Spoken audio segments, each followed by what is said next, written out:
We started to hear rumors that this thing was more or less out of hand because no one knew the amount of tickets that were sold. Woodstock 1969 is a defining cultural event of the 20th century, celebrated for its association with peace and music. While it's often remembered for Jimi Hendrix's iconic performance and the vibrant crowds, it also holds a lesser-known narrative of life and death.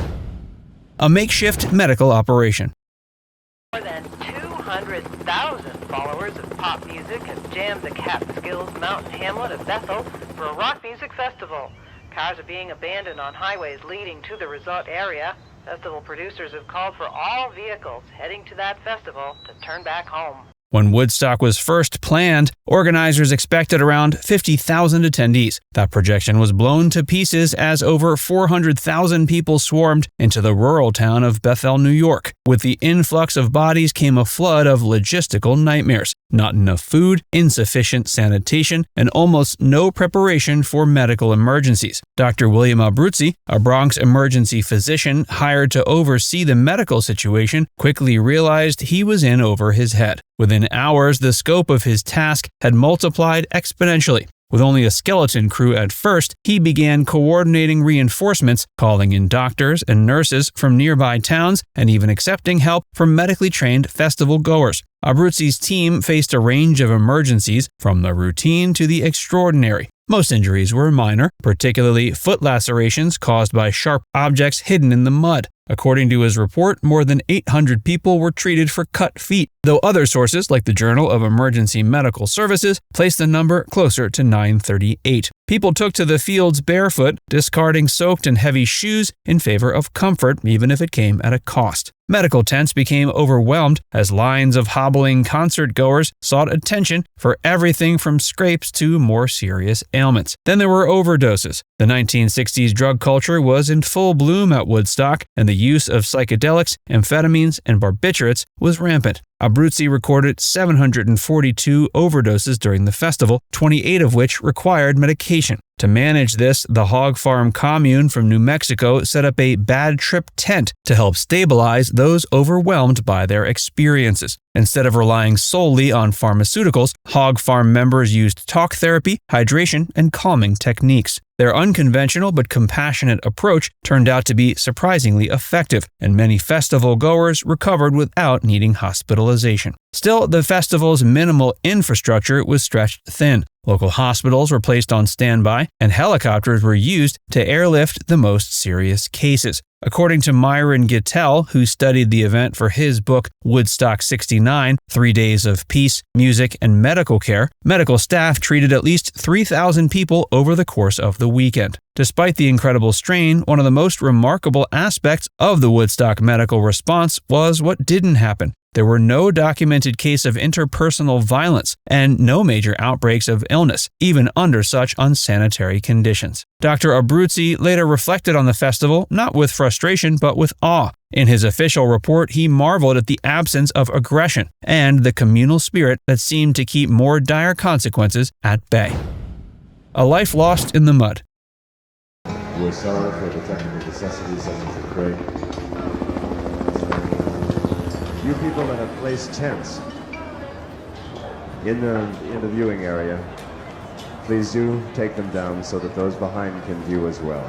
The first and most widely known fatality at Woodstock was that of Raymond Mizsak, a 17-year-old from Newark, New Jersey. His story stands as a grim reminder that even in an environment of peace and music, tragedy can strike with brutal suddenness. Mizsak had come to Woodstock like so many others, to listen to music, relax with friends, and escape the troubles of daily life. But on the morning of August 16th, as he lay asleep in his sleeping bag, he was accidentally run over by a tractor. The driver, part of a cleanup crew, had been attempting to clear a path through the festival's sea of garbage and sleeping bodies. The original police report, preserved by the museum at Bethel Woods, notes the tractor had made multiple passes through the area to push aside trash and debris. One of the drivers told police, quote, "We went over this route twice to clear the passage of people and garbage before, trying to get through. The first we noticed anything was when a person yelled at us. I saw the victim and yelled to get a doctor and ambulance. Unfortunately, it was too late. A bystander had tried to alert the crew, but with the loud noise and confusion, the warning came moments too late. The death of Mizsak was reported in real time, with many attendees hearing of it only after the festival concluded. Some who had camped nearby recalled the eerie moment when news spread through the crowd.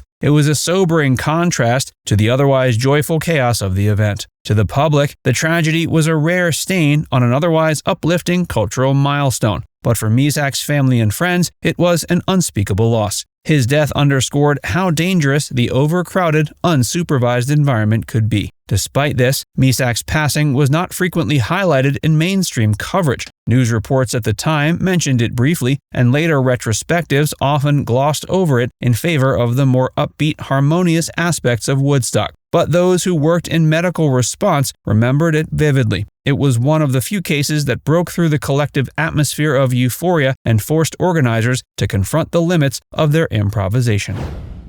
A death surrounded by questions.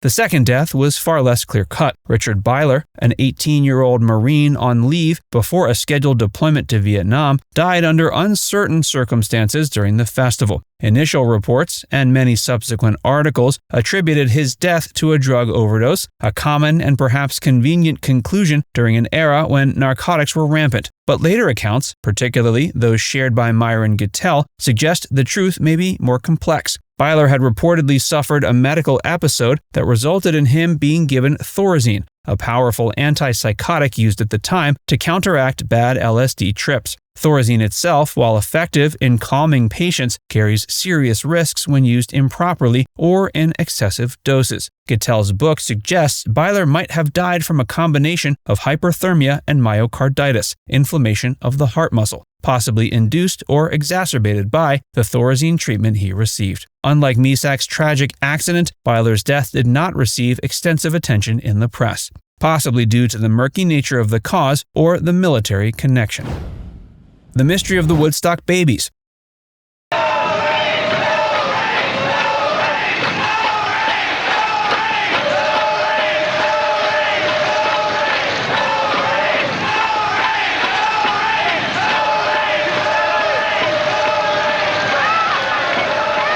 While death was an unfortunate part of the Woodstock story, so too was new life. Though here, the facts blur into something closer to folklore. Reports circulated during and after the festival that at least 2 babies were born during the event. One birth allegedly occurred in a car stuck in the massive traffic jam outside the festival grounds, while another took place at the festival itself, with the mother airlifted to a nearby hospital. Yet no birth certificates have ever surfaced, and no one has definitively come forward to say, "I am the Woodstock baby." Eyewitnesses like Howard Welsh, who was a radiologic technologist at Monticello Hospital, claimed to have helped deliver one of the babies. In a video interview recorded decades later, Welsh described how the mother had gone into labor just as she arrived at the hospital entrance. Quote, "I was holding the head and the shoulders were out," he said. "Afterward, I almost passed out." Years later, Welsh said he encountered a woman undergoing an MRI scan who mentioned her birth at Woodstock. He became convinced this was the same baby he had helped deliver back in 1969, though no official records were ever made public to confirm the theory. Singer John Sebastian added to the legend. On stage, he announced, "Some cat's old lady just had a baby, a kid destined to be far out." That moment was captured on film and became a widely quoted anecdote. Yet, Sebastian didn't offer details, and no one stepped forward in the aftermath to verify the birth. Adding to the intrigue is the account of Elliot Tiber, whose family owned a nearby hotel. He claimed a woman wearing a leather jacket gave birth right there on the hotel floor, surrounded by stunned onlookers too stoned to help.